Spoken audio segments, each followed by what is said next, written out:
Hello and welcome to Spardha Lines, your one-stop destination for the civil services preparation, UPSC, KPSC and other relevant examinations. We have something exciting for you. We have started a new initiative called as Awareness, which will be in the form of YouTube Shorts. What are we going to bring in these awareness videos? As part of these awareness videos, we will bring to you some of the important concepts which is required for you to know as a common citizen. For example, if you have to take one of the examples that we have taken, what if there is a cyber fraud? If there is a cyber fraud, what is that you have to do? You have to immediately dial 1930. You have to immediately contact your nearby police station where the transaction has occurred. What is this transaction? Let's say, for example, if you are at your home, the transaction has taken place at your home, the nearby police station from your home will be the transaction police station, or you are at your office and at your office there is a transaction that has occurred, so the regional police station in that particular place, you have to report the crime in that particular place. And what if the amount is too huge? In that case, you also have to report to the CEN division, which is Cyber Economics and Narcotic Division, and immediately say that you have lost your amount. In this particular backdrop, we are coming up with awareness videos, and all that you have to do is follow our channel. We are also launching another new initiative in the form of what is called as Ethics Simplified. We will come up with this new initiative as well. And as I told you yesterday, we are not only picking up articles from the Hindu, we are also taking articles from Deccan Herald as well, which is very important from your KPSC examination point of view. So what are you waiting for? Hit the subscribe button, like the channel and all the videos, and also share it with your fellow aspirants as well. Do encourage by liking and sharing these videos. Let's get started and look into the first article. The first article, as I told you, we have picked it up from the Deccan Herald. What is this article speaking about? The article here is speaking about one of the applications called as Mahadev application. Why are we discussing it? That is because it becomes a very important topic from your GS paper 3, which is to do with internal security, which is to do with economic offences. Let us try and understand what is this topic of Mahadev betting app. What is this application all about? Imagine an application being developed where you would be able to conduct an illegal betting channel. So you have a group of people who come up, they create a platform, they create an application where on this particular platform you would be able to engage in illegal betting. What is this illegal betting? Ideally, whenever there are such games or any other plans that are coming up, this will require the regulations and the permissions from the state government. Required amount of regulations and permissions were not taken in this particular place. So what do? I go to this application. In case I want to place a betting on the cricket match or on the football match or any other match for that matter, I have to just log in onto this website. I will be given two numbers. So there will be two WhatsApp numbers. So the minute I click on this particular WhatsApp number, it will immediately take me to one of the websites where I will be able to place the bets. And I am given another WhatsApp number where if I give into this WhatsApp number, I am taken to another website where it will give me a tabulation of the points that have garnered over a period of time. So this basically means this entire saga that was unfolding in this particular platform was illegal in nature. Requisite permissions were not given. And where am I getting this money from? This money that I am generating through these illegal means, I am also being funded by some anti-social elements as well. Some of it was also received from UAE, some of it was also received from Pakistan as well, clearly reiterating the hawala transactions, the money laundering issues as well as frauds that have taken place. So this had some of the international people who had invested. So there was money laundering into picture, there was hawala transactions that were taking into picture, and at the same time we also had the local groups and associations. All these people were engaged in this betting application. So what is Mahadev gaming app? It is an online app platform that lets users gamble on various live games such as poker, card games, chance games, badminton, tennis, football as well as cricket. In fact, to the misery, they have also taken up weather related betting as well. Is it going to be sunny? Is it going to rain? Is it going to be too cool? These were the kind of bettings that took place on this very platform. It also offers a variety of card games like Teen Pati, poker, Dragon Tiger and virtual cricket games as well. And this app is run by a network of close groups on different Insta messaging platforms. So the minute they've created this platform, they were engaging people on online platforms like YouTube as well as on Instagram as well as on Facebook and many other instant messaging applications as well. All that I told you initially, where they were given two numbers. One is where they were able to place a bet on this WhatsApp number and they were directed to a particular website. Another number was directing to a website where they were given a tabulation of the points they have got. Why did it come into picture and how is that it has surfaced of late? That is because when you look at what was happening, this particular company was owned by Saurabh Chandrasekhar and Ravi Uppal, who allegedly provide online platforms for illegal betting in different games like cricket, tennis, badminton, poker, card games, so on and so forth. As they say, do not engage in a grand and a pompous wedding. What exactly happened in this case? We had the company which was owned by Saurabh Chandrasekhar. He recently married in one of the places in UAE. Everything is good and fine, but this wedding he spent around 200 crores. He spent around 200 crores, and who were the people who were called in for?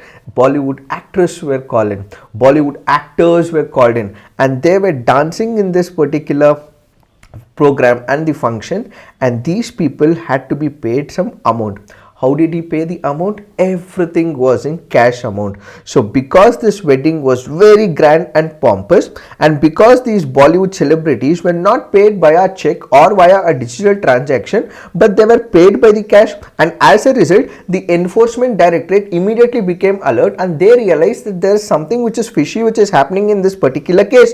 So they started investigating, and that is how you had the Bollywood stars who are now being investigated by the enforcement directorate. Why are they coming up? As I told you, your wedding is grand and pompous and you have a lot. That is a call for the enforcement directorate to step in. In this case as well, since it was a lavish wedding where they spent more than 200 crores and celebrities were roped in and they were called in to dance in their weddings, and since they did as well, they were paid cash payments, and now they were paid the entire money in cash payments. The ED was alerted and they are now investigating what is this Mahadev betting app all about. Why is this in picture? Because a lot of Hawala transactions have been involved.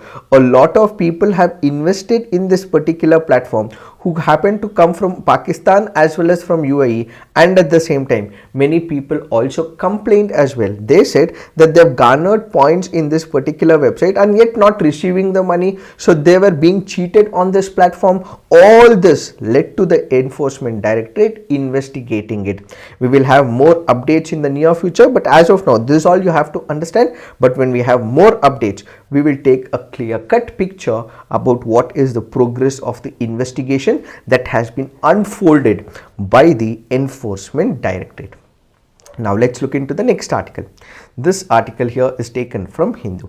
The article here is speaking about United Nations Sustainable Developmental Goals. We will try and understand what is the Sustainable Developmental Goals, and we will also take a look at aligning higher education with the United Nations Sustainable Developmental Goals. What is this concept of sustainable developmental goals? When we speak about the sustainable development, as the very name denotes, you develop. Today we are developing both economically, socially as well as environmentally. So the three important concepts of sustainable development is that we grow on the economic front, we also grow on the social front, we also grow on the environmental front. No one is stopping us from growing. So what we look at is economic prosperity. So when we look at economic prosperity, the GDP will increase over a period of time, numbers will start increasing over a period of time, income of the people will start increasing over a period of time. This economic prosperity should not be just restricted to a certain section of people and to the today's generation, but future future generation should also reap the benefits of it. So when we say sustainable development, it is not only for today's generation and for today's people, but it should also be for the future generation as well. They should also be able to reap the benefits of the mother earth as well. They should also be able to visualize and see what the world is all about, and they should also witness the world and the earth as it is. But what are we doing of late? With the anthropogenic induced factors, there are climate change factors that are introduced, and these people are not able to witness the beauty of the earth. There are consequences which they may face in the near future where this could threaten the environment of the earth as well. So sustainable developmental goals, which have to be achieved by the year 2030, basically goes on to say that as much resources and value systems and other products that we have on the earth, the same has to be sustained for the future generation. Second, on the social front. Third, so when we speak about the economic front, we are speaking about the growth, the income and other factors of the economy, where as much as we are enjoying it right now today, the same repercussions, the same possibilities, the same positive outcome will also have to be felt by the future generation. So economic prosperity, economic sustainability for the future generation as much as the present generation is enjoying. The second is with respect to the social sustainability. What is the social sustainability?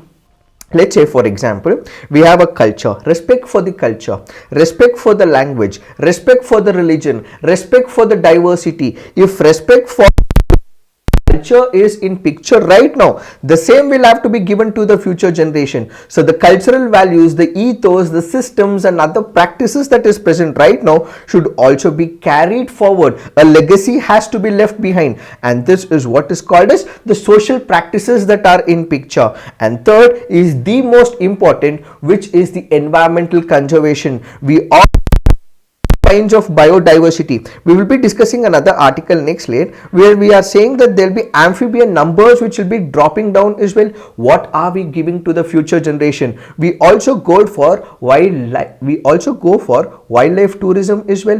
What if the numbers start depreciating of all these wildlife? The present generation will not be able to reap the benefits of the biodiversity. They would not be able to understand the glory of the greater animal kingdom as well. So how are we going to conserve the numbers of the biodiversity? How are we going to keep the temperature less than 2 degrees centigrade, 1.5 degrees centigrade as envisaged in the Paris Agreement? So we have to make sure that we address all these outcomes of economic, social and environmental conservation at a broader level, and this is further compartmentalized into 17 categories. So when we say that there is sustainable developmental goals, what we have to look at is 17 compartments. What are those? One is sustainable developmental goal 1, which speaks about no poverty. Let's eliminate the poverty. Even a poorest of the poor section of the people should be able to sleep well. He should be able to eat well. For him to sleep well and eat well,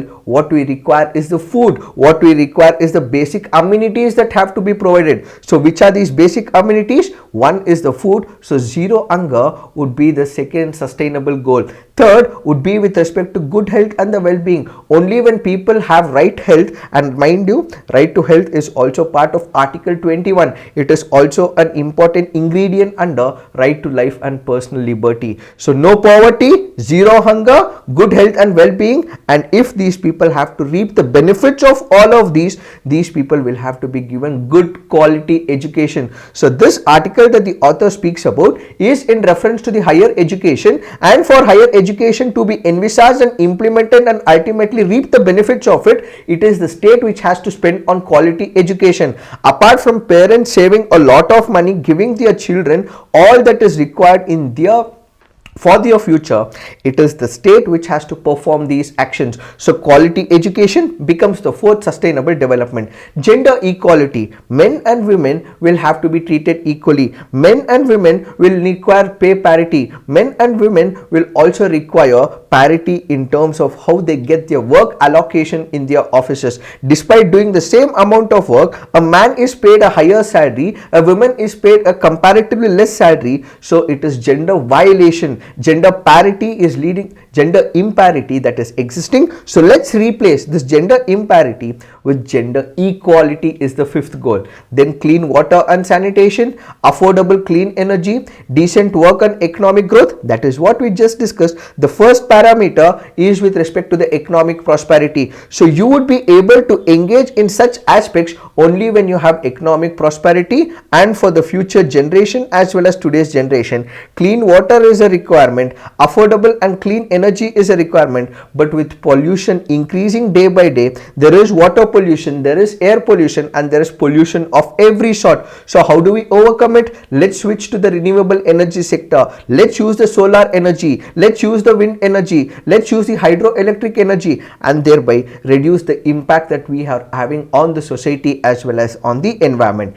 Industry, innovation and infrastructure, reduced inequalities, sustainable cities and communities, responsible consumption and production, climate action, life below water, life on land, peace, justice and strong institutions, and partnership for all these goals to be ultimately delivered to the people of the country as well as the global community. So these sustainable developmental goals actually believe in Vasudhaiva Kutumbakam, that the world is one single family and all of us will have to grow together and will have to be prosperous. This is what is the sustainable developmental goals and the core principles of the sustainable developmental goals. So the author in this particular case is focusing on the fourth sustainable developmental goal, which is about the quality education.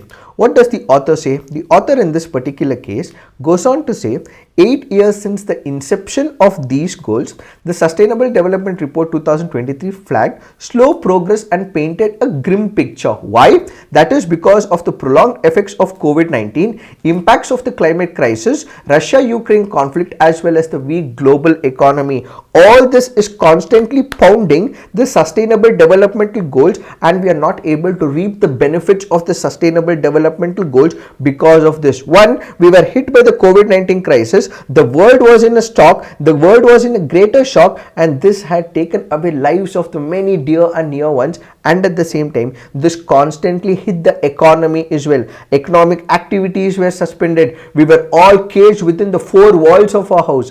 We also felt that since we are caging the animals, that is the karma that we are facing, where we were asked to be taught a lesson by Mother Earth, where we were constrained within the four walls of our home. So COVID-19 did a greater damage to the economy, and the impact of climate crisis is also unfolding as well across the length and breadth of the world. The Russia-Ukraine conflict is not only about war, it is also about economic war as well. There is rising inflation as well. Markets are suffering at a greater level, especially Africa, Europe as well as United States of America, and what we have is a weak global economy, and this is more so pronounced in some of the least developed countries in Africa as well.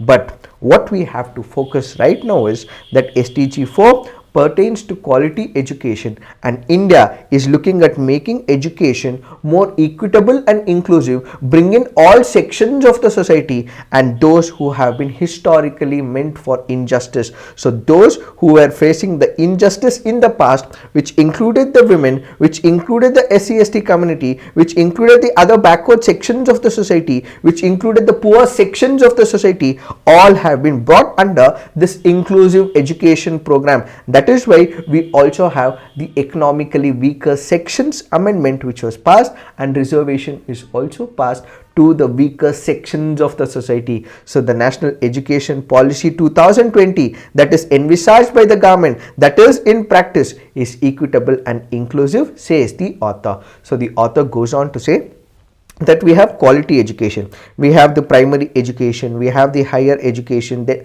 high school education, then we have the pre-university education. Then what matters to most of the people is all this. The foundation is very important, but apart from the foundation, the branches of that particular person will also have to expand, and that is what is the higher education is. So if you have to get a very good job, what do you require is a higher education. It can be in terms of your engineering degree or the medicine degree or the law degree or anything that you're aspiring to become. So it is this higher education which has to be molded, constructed, learned, relearned, and ultimately innovation will have to be introduced into this part of the higher education. So the author says higher education, as it accelerates social mobility, empowers people through creativity, critical thinking, and grants them the required employment skills. It is not just about your grades, it is about the skills and the manifestation of your thoughts and the innovation that you apply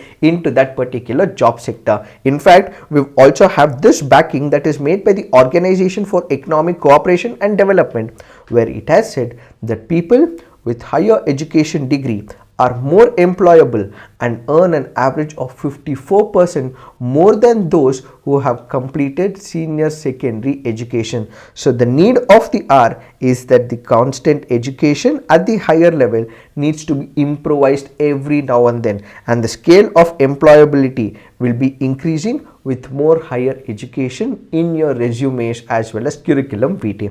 So what are other steps that we may have to take in the near future to bring more inclusivity in the higher education and make sure that more employment skills are developed? Universities should strengthen research teaching nexus in the university education.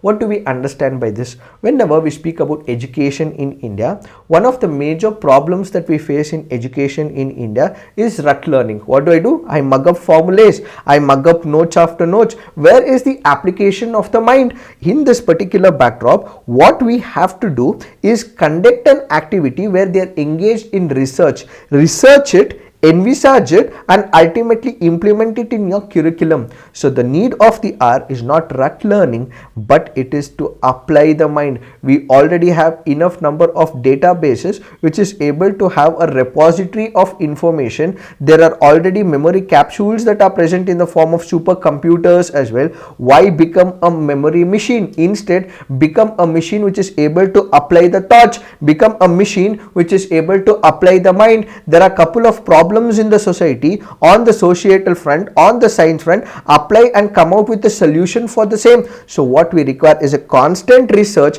and while I study in the higher education, research and invent something new so that you are able to ultimately convince the world that there is a problem that is existing. For the existing problem, I have a solution in the framework. So multidisciplinary and interdisciplinary systems of education is required. So there is a societal problem. Let's say, for example, there are people who are still continuing to do abysmal jobs like cleaning the night soil, and they're also cleaning the sewage. It is one particular community and a certain caste groups which are doing it. So there is a societal issue here. What is it? They're removing the night soil and they're also removing the sewage by entering into the sewage compartments.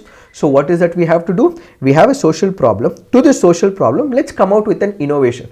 What if we can design a robo which is able to enter into a sewage, see what is happening in that particular sewage compartment, see if something is clogged in that particular area, and ultimately remove it or clean it and ensure that this cleaning happens. So a multidisciplinary approach or interdisciplinary system basically envisages a system where you have a societal practice or you have a problem at hand. How am I gonna resolve? For that, higher education is the need of the hour. So innovative solutions, startups must be developed in collaboration with the private companies so that all these problems can be addressed. Apart from that, value-based education is the need of the hour. When we see the world that is coming up of late, people are becoming far more aggressive as well.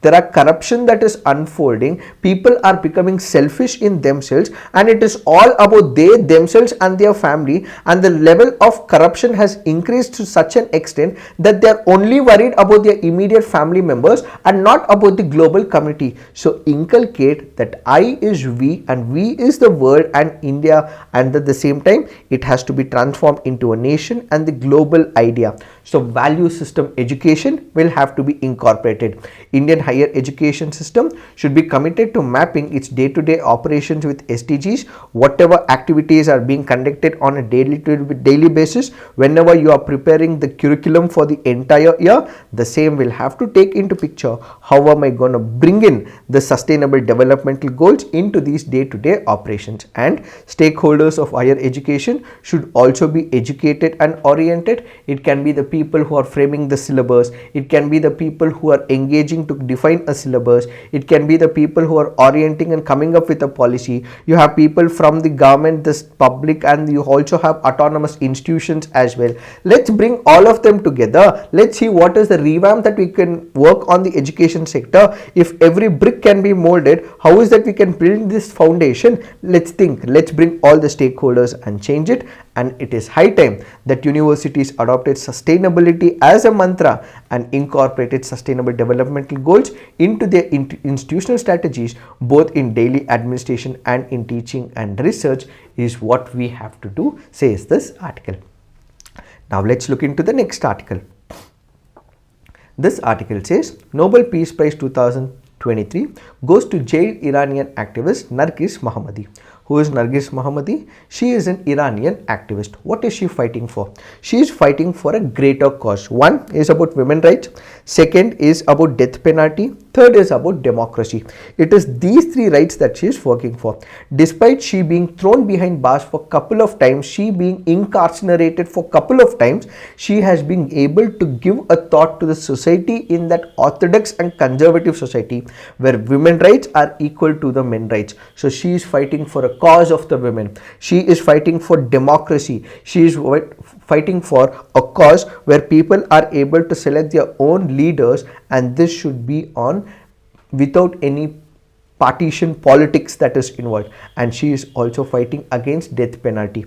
From the society that she comes from, if there is anything that is against the so-called value system that exists in that society, people are not even given an opportunity, and this principle of natural justice gets violated as the due process of law is not practiced in reality, and as a result many people have been killed due to this practice of death penalty. So she happens to be a human rights activist who is fighting for women's rights, democracy, as well as removing death penalty. So she is a human rights activist who has been given this Nobel Prize for the year 2023. So Miss Mohammadi is 19th woman to win Nobel Peace Prize and the second Iranian woman after human rights activist Shirin Ebadi won the award in the year 2003. Now let's look into the next article. This article here is speaking about river of sorrow in Bihar, which happens to be river Kosi. This article is an editorial, but you don't have to go through that entire editorial. We have taken a snippet of it, and that is about Kosi. Kosi is also called by another name, Koshi as well. What is this Koshi river all about? When we speak about Koshi river, where does it originate? It originates in Tibet. So it is a multi-country river. It is in Tibet, and then what we have is in Nepal, and then what we also have is in India. Kosi river is one of the largest tributaries of Ganges. So when we speak about Ganga, Ganga happens to have left bank tributaries as well as right bank tributaries. The left bank tributaries include Ramganga, Garra, Gomati, Tamsa, Gagara, Gantak, Burhi, Gantak, and Koshi. So Koshi happens to be one of the tributaries of Ganga, and it is a left bank tributary. Which are the other left bank tributaries? Mahananda, Brahmaputra, Meghna. Then we have right bank tributaries Yamuna, Tamsa, Karamnasa, Sone, Punpun, Falgu, Kuyal, Chandan, Ajay, Damodar, and Roop Narayan. These are some of the important pointers from the preliminary examination point of view. What is the important factor about Kosi river? This Kosi river is about 48 kilometers north of Indian-Nepalese frontier. It is joined by several major tributaries and breaks southward through the Shivalik hills at the narrow Chatra Gorge. The river then emerges on the greater plain of northern India in Bihar on its way to the Ganges. Over the last 250 years, the Kosi has shifted its course over 200 km from east to west, and the unstable nature of the river is attributed to the heavy silt it carries during the monsoon season. which is why it is called as the sorrow of Bihar. Why? That is because when you have a river, it has a specific channel. Let's say, for example, this is the channel that it is flowing through. So this river will have to flow in this particular channel, but then this particular river changes its channel every now and then. So what if the river changes its direction in this way? So it changes its direction and it goes in this direction as shown by the drawing here. And then what if the channel changes every now and then because of the silt that it carries in the form of the monsoon during the monsoon season?